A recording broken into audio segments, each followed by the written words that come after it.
guys, I hope you're good. Welcome back to my channel. Welcome to a new video. Today we are going to talk about things you should be considering if you are returning to work after having a baby. The 4 things we're going to talk about in today's video are things that can really help you with the cost of raising a baby if you are a working parent. But first, hi, I'm Lee from Mortgage Free Lee. I talk about money and mum life on the internet. I do money saving mum day in the lives, Aldi hauls, and also information on things like tax-free childcare, 30 hours, child benefit, and much more. I like to keep things very realistic around here, and what is more realistic than being completely honest and open and talking about the eye-watering cost of raising a baby.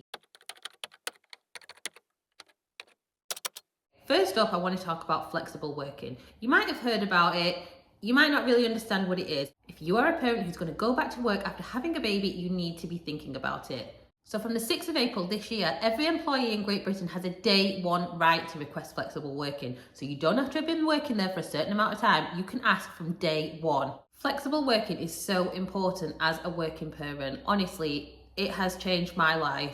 So when I went back to work after having my first baby, I reduced my hours somewhat and I had a fixed day off. So that fixed day off has meant that I didn't have to put my child in childcare on that day, and I could also spend the day with her. So Mondays had always been our day together until she started school, which was really nice. And now I do that with my baby. When I had my second baby, I also reduced my hours further. If you're thinking, well, hold up a minute, I can't afford to reduce my hours at work, flexible working is not just about going part-time. Flexible working can also mean doing things that alter your working pattern that fits family life a little bit better. That could be compressed hours where you do 4 10-hour shifts instead of 5 8-hour days and you have an extra day off. That means you don't have to put your child in childcare on that day, and you will therefore save the childcare cost for that day and get the time with your child. It can also include things like hybrid working, so it can involve where you work, not only when you work.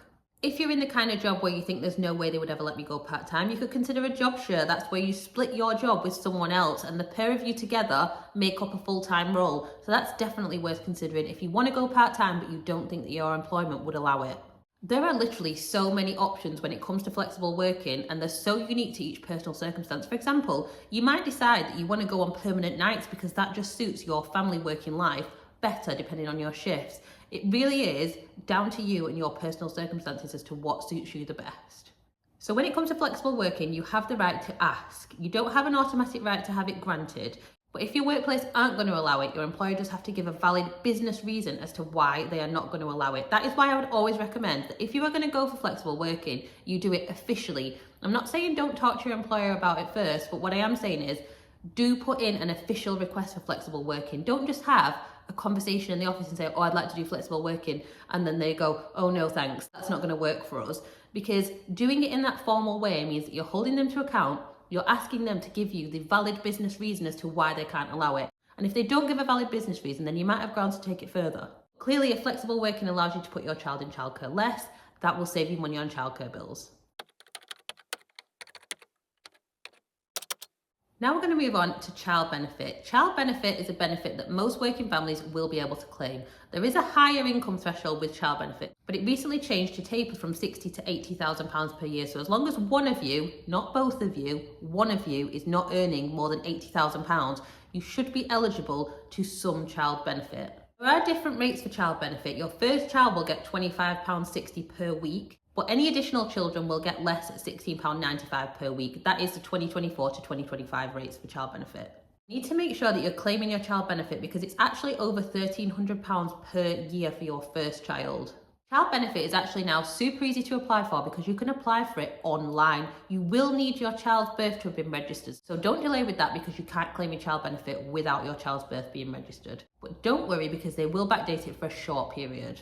If you are a stay-at-home parent, but you're not eligible for child benefit because your partner earns above the high income threshold, so more than £80,000 net adjusted, you might still consider applying for child benefit, but requesting that they don't actually pay it to you. This is because you will get a national insurance contribution, and that can help you when it comes to state pension. If there is one myth about child benefit, it's that there is a 2-child limit to child benefit. There is not a 2-child limit to child benefit. It is a massive misconception.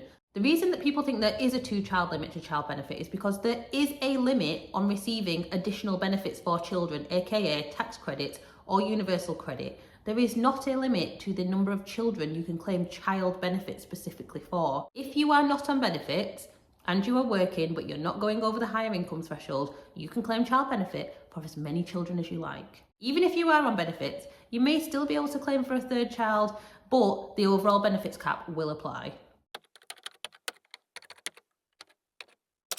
Okay, the third thing we're going to talk about, as a working parent, it is highly likely you are going to be using some kind of paid childcare.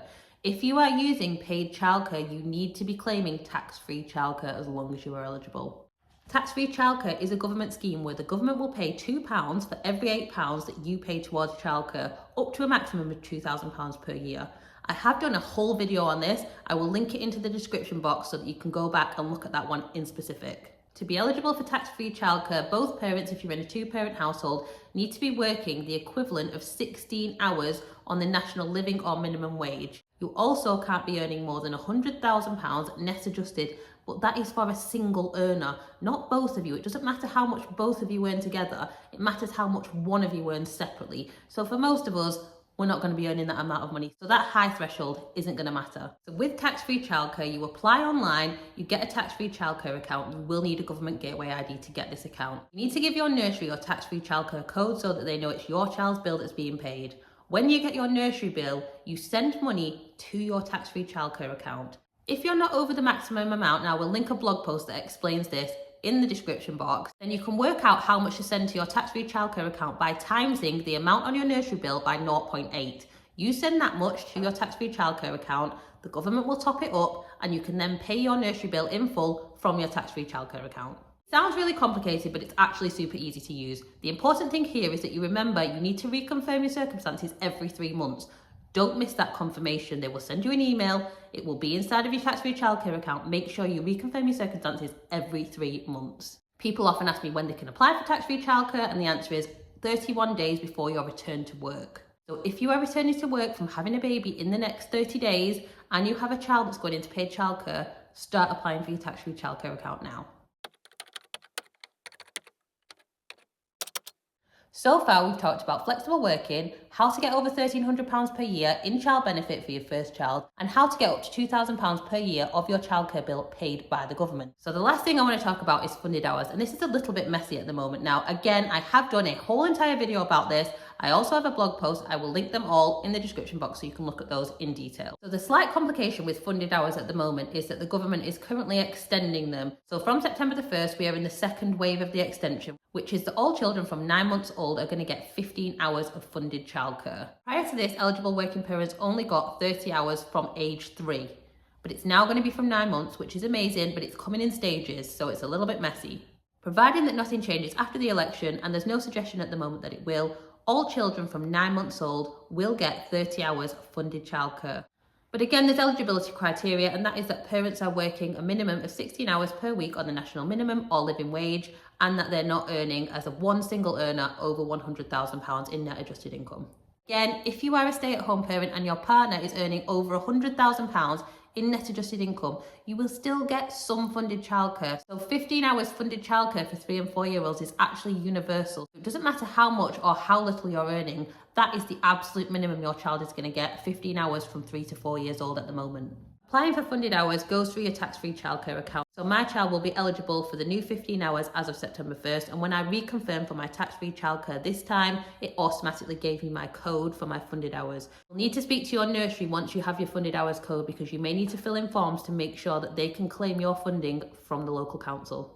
If you are eligible for tax-free childcare and funded hours, I need you to hear me when I say you can use them both at the same time. I repeat, you can use them both at the same time. And also, just because your funded hours end when your child starts school, your tax-free childcare doesn't. You can use it for approved childcare up to the age of 11 as long as your childcare setting is registered. So that means holiday clubs and after-school clubs. Personally, I pay my child's after-school club and holiday using tax-free childcare even though she's at school. It's important to mention that the changes to funded hours applies to England only. Wales, Scotland and Northern Ireland all have their own schemes. That was our whistle-stop tour to 4 things that could help you with the cost of childcare as a working parent. Please drop any questions that you have in the comments. Let me know what you want to see a video specifically about. Head to the description box for links to my other videos and also blog posts that explain some of this in more detail. Let me know in the comments if this video was useful. I can't tell you how much dropping a comment on my videos helps my little channel. But for now, I'm Lee from Mortgage Free Lee. I talk about money and mum life on the internet, and I will catch you on the next one.